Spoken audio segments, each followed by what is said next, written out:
Halo, apa kabar? Bertemu lagi dengan saya di mata kuliah termodinamika, di mana pada pertemuan kali ini kita akan membahas tentang usaha, energi, dan hubungannya dengan hukum pertama termodinamika, di mana hukum pertama termodinamika didasari oleh hukum kekekalan energi.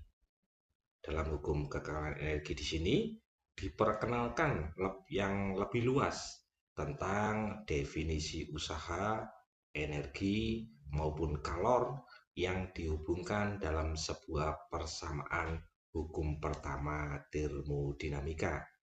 Oleh karena itu, hukum kekekalan energi biasa juga disebut sebagai hukum pertama termodinamika. Karena tadi didasarkan bahwa hubungan hukum pertama di termodinamika atau kekekalan energi yang lebih luas, yang intinya di sana ada usaha energi. Yang pertama, pastinya kita akan membahas tentang apa itu usaha.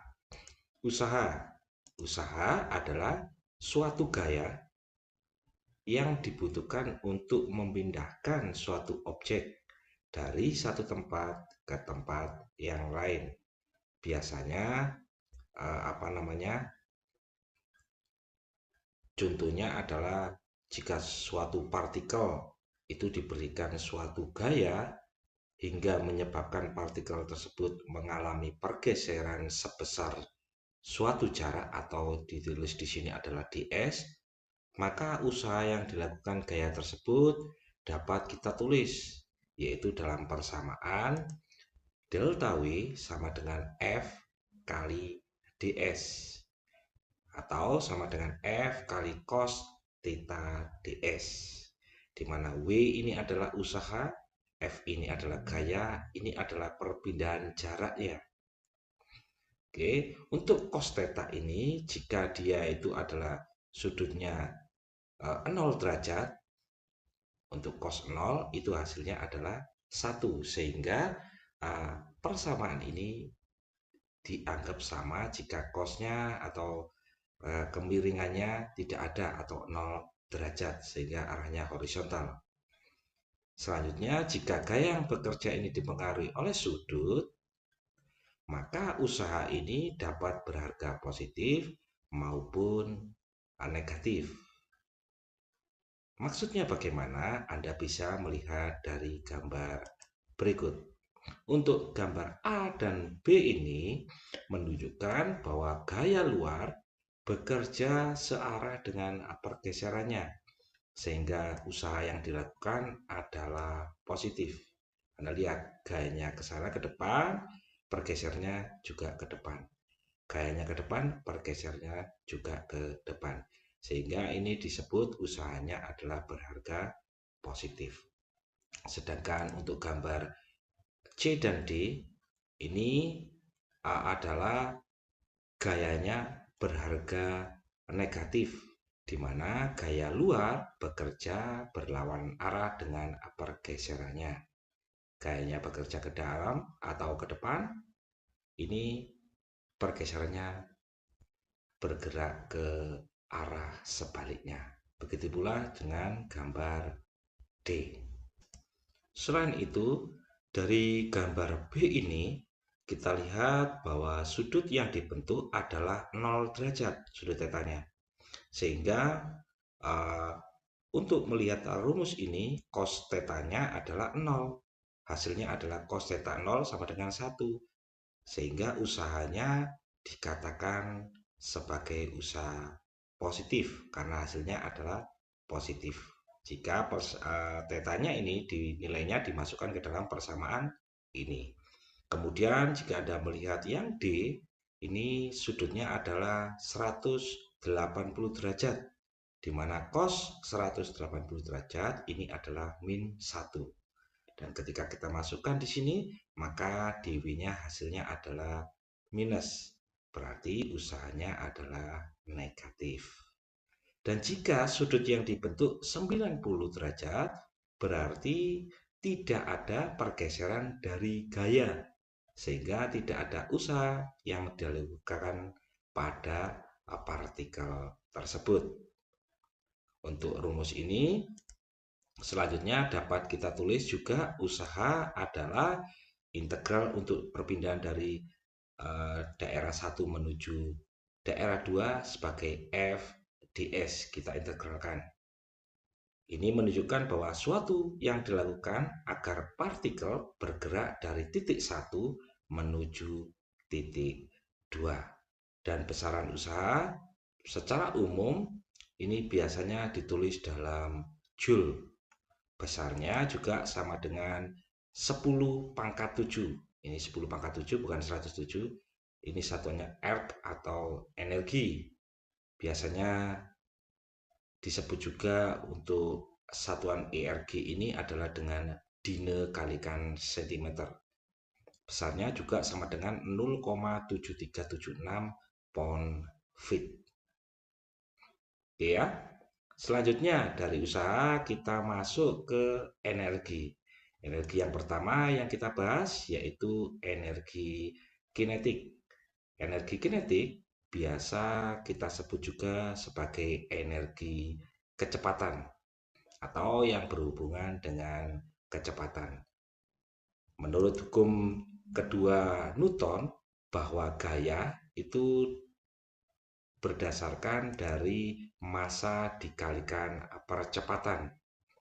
Jika kita hubungkan dengan persamaan sebelumnya tentang usaha, di mana W sama dengan F kali ds, maka persamaan ini dapat kita tulis sebagai W integral 1, 2 atau menuju dari titik 1 menuju titik 2 dikalikan massa, dikalikan percepatan, dikalikan ds, di mana massa kali percepatan ini adalah F. Jika persamaan dari masing-masing ini atau percepatan ini kita pecah kembali seperti di sini, di mana percepatan adalah kecepatan dibagi dengan waktu atau dv dibagi dengan dt, turunan dari kecepatan dibagi dengan turunan dari waktu. Dan jika dv ini dikalikan ds atau ds dikalikan dt dibagi sama-sama dikalikan ds, maka di sini ds per dt adalah v. Persamaan ini dapat kita tulis kembali menjadi integral 12 m kali v dikalikan dv, di mana percepatan dan ds-nya ini kita ganti. Oke. Terus jika ada yang masih bingung kok bisa dia berubah seperti ini. Nah, ini A-nya tadi kita ganti dengan dv per dt. Saya ganti dv per dt. Ya. Sehingga kalau ini saya gabung ds per dt ini adalah v. Sehingga ini saya ganti dengan v, maka persamaan tinggal m kali dv kali v atau menjadi seperti ini. Bisa dimengerti ya. Ini juga bisa kita pecah. Kalau kita integralkan di mana ada daerah 1 dan 2, maka usaha ini dapat diubah atau diganti dengan persamaan lain, yaitu setengah mv 2 kuadrat dikurangi setengah mv 1 kuadrat. Oke, karena kalau maunya integral dari v ini pastinya adalah menjadi setengah v kuadrat. Karena dia memiliki titik 1 dan titik 2, maka ada notasi yaitu 2 dan 1. Atau persamaan ini juga disebut sebagai teorema usaha energi, di mana usaha yang dilakukan oleh tahanan gaya pada sebuah partikel besarnya sama dengan perubahan energi kinetik di dalam partikel tersebut. Oke ya, bisa dipahami. Di mana di sini untuk mv pangkat 2 kuadrat per 2 ini juga disebut sebagai energi kinetik atau kinetik energi. Sedangkan untuk W12 ini boleh juga ditulis sebagai energi kinetik 2 dikurangi energi kinetik 1. Sehingga di sini untuk energi kinetik jika dibagi dengan massa atau persatuan massa, maka persamaannya adalah V kuadrat dibagi dengan 2. Bisa dimengerti ya? Oke, ini adalah persamaan untuk energi kinetik. Untuk selanjutnya, energi lain adalah energi potensial. Energi potensial ini jika ketika suatu gaya melakukan suatu usaha yang sama untuk menggerakkan benda dari titik 1 menuju titik 2 pada suatu lintasan pastinya. Maka ini disebut sebagai gaya konservatif. Contohnya apa gaya konservatif? Yaitu gaya gravitasi. Jika dia bergerak dari atas ke bawah melewati suatu lintasan, maka disebut sebagai gaya konservatis. Hubungannya dari energi tadi untuk usaha, di mana energi potensial itu adalah massa, biasanya dikalikan gravitasi, dikalikan jaraknya perpindahan. Kalau dihubungkan dengan sudut yang dibentuk oleh perpindahan atau pergeseran tersebut, maka usaha berpindah dari titik 1, 2 ini dapat kita tulis dalam persamaan integral minus mg kali cos theta dikalikan ADS atau integral minus mg kalikan ADY. Arti dari persamaan ini Anda lihat di sini ada tanda minus, di mana jika suatu benda dari titik 1 ini digerakkan ke atas oleh suatu gaya F. Biasanya gravitasi adalah berpindah dari atas menuju ke bawah. Tapi ini dari bawah dipindah ke atas. Di mana untuk daerah 1 ini jaraknya memiliki yaitu Y1. Dipindah ke jarak Y2. Sehingga jika Anda lihat di sini, Anda melihat gambar ini, di mana gaya gravitasi arahnya adalah ke bawah atau negatif. Sehingga kalau mamanya kita ganti untuk ADS-nya pergerakannya, maka di sini Anda dapatkan bahwa gerakan dari partikel atau benda ini yaitu berlawanan arah dengan gaya gravitasi. Sehingga kalau maunya kita integralkan dari persamaan ini adalah W12 sama dengan M kali GY1 minus M kalikan Y2, di mana besaran M kali G kali Y ini disebut sebagai energi potensial, atau dapat juga ditulis sebagai energi potensial 1 dikurangi energi potensial 2, atau disebut sebagai minus delta PE. Berarti ini artinya yaitu berpindah dari titik 1 menuju titik 2, dari awal menuju akhir. Untuk penggabungan dari persamaan 4 dan 7, kita dapatkan di sini di mana W12 sama dengan delta KE juga sama dengan minus delta PE. Untuk persamaan ini artinya bahwa jika ada gaya konservatif yang bekerja, maka perubahan energi kinetik selalu disertai oleh perubahan energi potensial yang besarnya sama dan berlawanan arah. Sehingga jumlah kedua perubahan tersebut adalah sama dengan 0. Dan jika delta KE atau energi kinetik ditambah dengan energi potensial, maka hasilnya ditulis sebagai 0.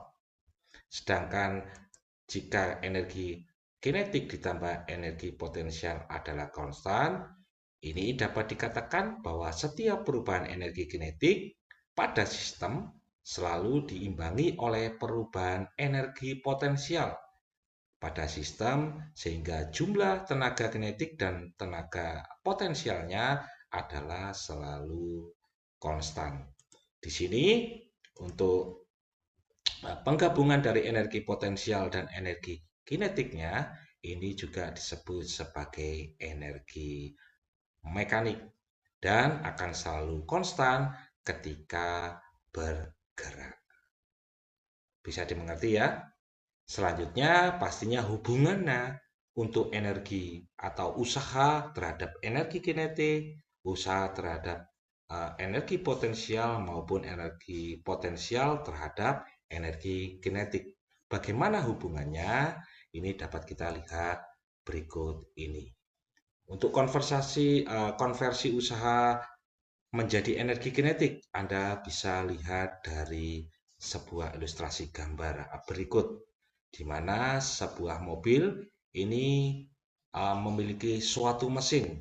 Ketika dia mesin dihidupkan, maka menghasilkan suatu torsi, di mana torsi ini digunakan untuk menghasilkan suatu putaran, di mana putaran tersebut ini pastinya akan dihubungkan dengan poros transmisi, serta selanjutnya dihubungkan dengan suatu alat yang disebut sebagai gardan.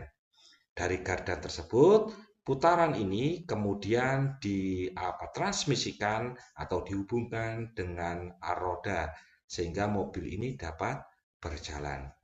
Proses yang terjadi di sini yaitu perubahan energi mekanik menjadi energi kinetik. Bisa dipahami ya, dari usaha kemudian dirubah menjadi energi mekanik menjadi suatu energi kinetik. Selanjutnya adalah konversi usaha menjadi energi potensial. Jika seseorang mengangkat sebuah balok, ini sebuah baloknya, yang bermasa M dari lantai dan menempatkannya di atas meja pada ketinggian H. Oke, maka orang tersebut harus melakukan usaha pada balok tersebut sebesar W kalikan F kalikan jaraknya atau X atau H yang juga disimpan di dalam suatu energi potensial. Untuk balok itu menyimpan energi potensialnya yaitu M kali G kali H. Ini adalah hubungan untuk usaha dan energi potensial. Jadi usaha yang dilakukan oleh manusia itu adalah gaya dikalikan jarak yang dia harus memindahkan, sedangkan energi yang tersimpan dari balok tersebut yaitu massa dikalikan gravitasi dikalikan tingginya untuk berpindah tersebut. Sedangkan konversi energi potensial menjadi energi kinetik Anda dapat lihat yaitu seperti pembangkit listrik tenaga air, di mana ketika air ini berada di danau, ini sumbernya ini memiliki suatu ketinggian, ya, memiliki ketinggian, dan disinilah disebut air ini sebagai energi potensial karena menciptakan suatu ketinggian. Dan ketika air ini disalurkan atau berjalan turun melalui pipa, maka dia memiliki suatu kecepatan. Disinilah energi potensial berubah menjadi energi kinetik. Setelah energi kinetik ini kemudian ternyata air tersebut diarahkan atau ditumbukkan pada suatu kincir atau sudu, sehingga energi kinetik menembak sudu dan menciptakan suatu putaran. Di sini konversi energi kinetik ini diubah menjadi energi mekanik. Dari energi mekanik yang berputar tersebut, kemudian dia akan memiliki poros. Poros tersebut digandengkan pada generator listrik. Sehingga dari sini energi mekanik diubah menjadi energi listrik. Kebalikan dari turbin air atau pembangkit listrik tenaga air ini atau sistem kerja dari potensial menuju kinetik, menuju mekanik, menuju listrik, ini biasanya kita lihat dalam pompa air. Di mana untuk pompa air yaitu listrik diubah menjadi putaran, kemudian diubah menjadi energi kecepatan atau energi kinetik, kemudian diubah lagi menjadi energi potensial. Ini adalah materi tentang usaha, energi, dan hubungannya dalam hukum pertama termodinamika. Seperti biasa, agar Anda lebih memahami dalam menggunakan setiap persamaan atau rumus atau apa materi yang ada di dalamnya, saya akan memberikan suatu soal yang Anda bisa kerjakan dan sebagai latihan Anda. Soalnya, yang pertama, sebuah balok yang memiliki massa 50 kg mendapatkan gaya sebesar 1000 Newton, di mana gaya tersebut membentuk sudut 60 derajat. Oke, dengan bidang datar positif, tentukan usaha yang dilakukan oleh gaya agar balok bergeser horizontal sepanjang 60 meter. Di sini yang pasti kita ketahui yaitu nilai dari M, massa. Untuk gaya ini adalah F. Dan jaraknya ini adalah DS.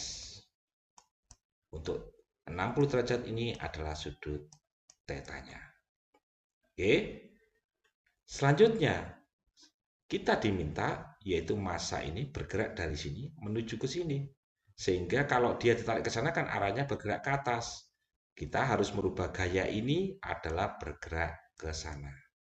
Sehingga jika kita tarik di sini, maka F ini jika kita ingin berubah menjadi horizontal, ini harus ada hubungannya, yaitu horizontal ini dengan miring sini. Hubungannya dengan sudut. Kalau umpamanya di samping, ini adalah depan dari sudut, ini adalah samping sudut, dan ini adalah miring, maka hubungan untuk samping dengan miring ini adalah cos. Sehingga cos theta sama dengan samping, nah, F samping ini, Fx arah horizontal dibagi dengan F. Sehingga untuk mengganti F-nya menjadi arah horizontal, maka Anda harus memindahkan F ini ke sini, jadi perkalian. Oke, setelah F-nya ini kita dapat, berarti yang ditanya adalah ini F-nya. Kita dapat F-nya. Sudah, kita yang ditanya adalah usaha, di mana W sama dengan F yang baru, yaitu Fx dikalikan jaraknya. Jaraknya adalah sudah 60 meter. Bisa dipahami di sini ya. Oke, selanjutnya yaitu untuk soal nomor 2.